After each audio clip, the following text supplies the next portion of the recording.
Hey everybody, it's Boardman21 and today's build is going to be the Sorcerer Glacier build.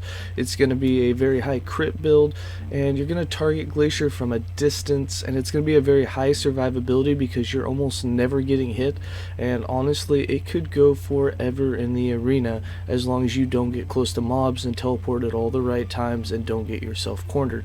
Now this build, I am not the first one to do it. I believe the latter #1 spot belongs to a Glacier build. I haven't talked to that person and I'm not 100% sure, but this build has a lot of potential, and as a ward build it can take a few hits, but you just want to keep your distance. You should never be in melee range, and it's actually quite a fun build. It keeps you on your toes the entire time. As long as you have flame ward going, you'll have plenty of ward. And we also take advantage of snap freeze, where if you do get cornered, you can just use snap freeze and freeze yourself and you'll be immune to danger for 2 seconds. So hopefully your teleport comes off cooldown in that 2 seconds, and then you can teleport away from any danger that you might be in. With that, let's go ahead and get into the build. For skills, we're going to be running Flame Ward, Teleport, Focus, Glacier, and Snap Freeze.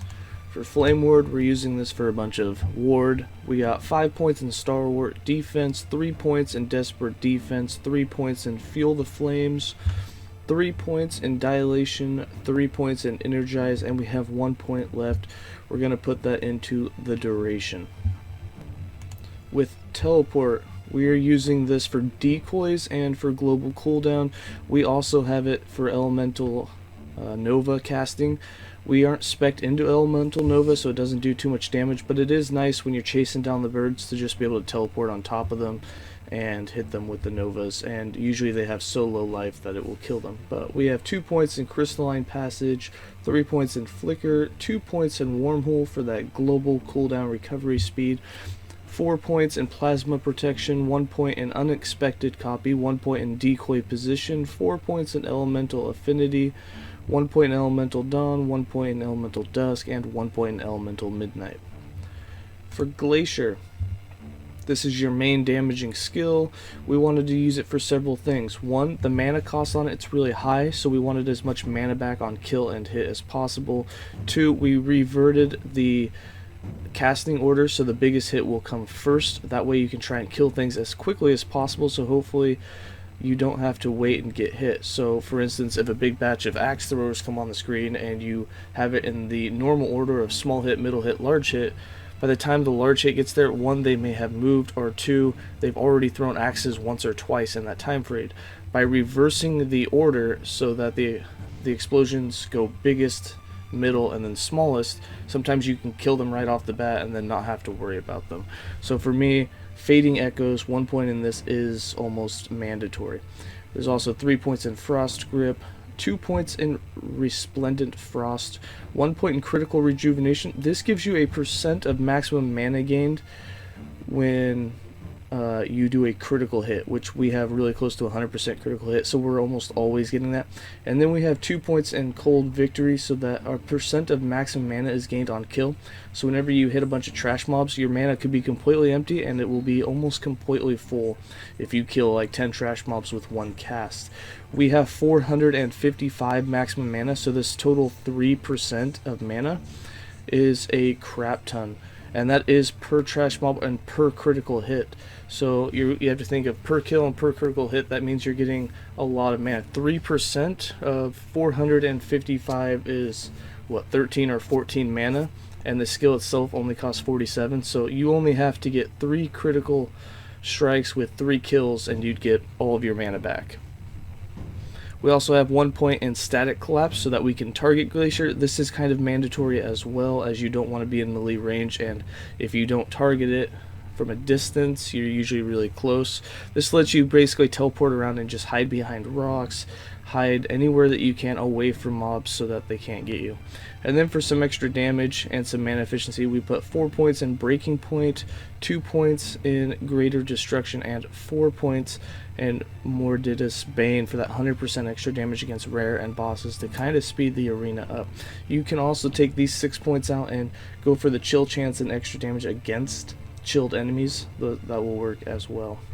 And then for Snap Freeze, We have 5 points in Pyromancy for the freeze duration, and the 1 point in Frozen Monolith so that we're invulnerable while we are frozen, and this will freeze us for 2 seconds when we use it.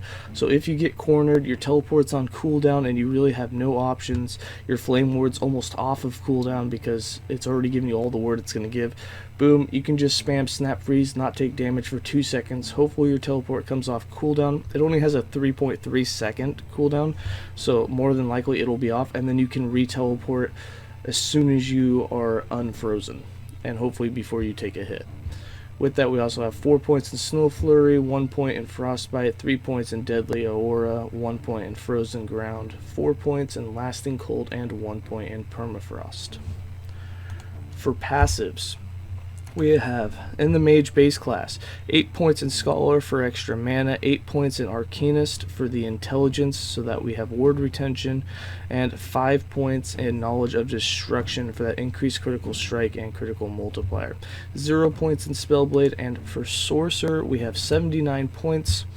We have 8 points in Calculated Destruction, 2 points in Brainstorm, 8 points in Mana Shell for that mana, 10 points in Wisdom for the Int and Mana, great node, 10 points in Lost Knowledge. We still cost over 40 mana for every Glacier that we cast, so we'll get 70 ward every time that we cast it. 8 points in Pyromancy, 8 points in Arcane Avalanche for that freeze rate multiplier. Also, this effect does have a 10-second cooldown, but whenever you do get hit, you can freeze up to 8 enemies around you. This is awesome, so when you do get cornered or you do get tagged by something, and say a big group of mobs are coming at you, this will actually freeze them all, allowing you to get away, teleport, and cast off a couple of glaciers before they resume coming after you. The 10-second cooldown actually may seem like a long time, but it actually comes off of it pretty quickly and you're not stuck that often. I have found this to save my life more than once. We also have 1 point in Crackling Precision so that we could get the crit multi from Arcane Obliteration. We have 10 points in Arcane Insight for that 10 intelligence, and so that we can get the 20% increased ward retention elemental whenever we have Insight, which you'll have almost up 100% of the time. We also have 4 points in Reclamation for that global increased cooldown recovery, and 5 points in Archmage for that adaptive spell. Since we have over 200 maximum mana, this is actually a plus 15, which is some good damage. With that, we do have, I believe, 15 levels left. The points that I would put in at this point, and you can put them basically wherever you want, but I would always look for int, or at this point I would just go for damage. So anything that increases your elemental damage, like Elemental Ascendance or Spell Slinger for that adaptive spell and cast speed, those are the ones I'd go for. I'd also go for Afterglow. For idols, we are running the increased percentage of mana. You'll see we have 20, 29, 36% more mana, which is a huge percentage of mana, especially when you have like 300. That's a bonus whole 100 mana. And that's how we get up to the 455. For items, the only unique that we're wearing is Enzanguius. And then everything else, we have set dodge, set health. We try to get health and dodge on everything. We are not min-maxed. We don't have 100% glancing blow. We do have some decent gear though. We did get movement speed on the boots, and we went with the one-handed wand so that we could get mana and freeze rate on the wand, which is only a T1 for freeze rate. A T5 would help you with freezing a lot more, but we actually still freeze quite often. Glacier's large hit is really powerful for freezing, but we did want the catalyst for that 6% spell critical strike chance for that base spell critical strike, and then you also get the plus 13 intelligence, which is just huge. So that was really nice to have, so we didn't want to go with the two-hander. And for the helm, between these four you should get up to 100% glancing blow. We don't have T5 on all four, we have T3 on 2 of them, and so that's what allows us to sit at only 72% glancing blow, and we are above 60% dodge. I did push this character on one of my characters already, and we ended up taking 368 waves with good old Zeus. I do want to get the gear a little bit better, try and get our dodge above 70%, have 100% glancing blow. And this build, like I said, you can see the top Sorcerer. I don't know what this numbered one is, if that's even real, but for drama, I know that's a legit great Glacier build.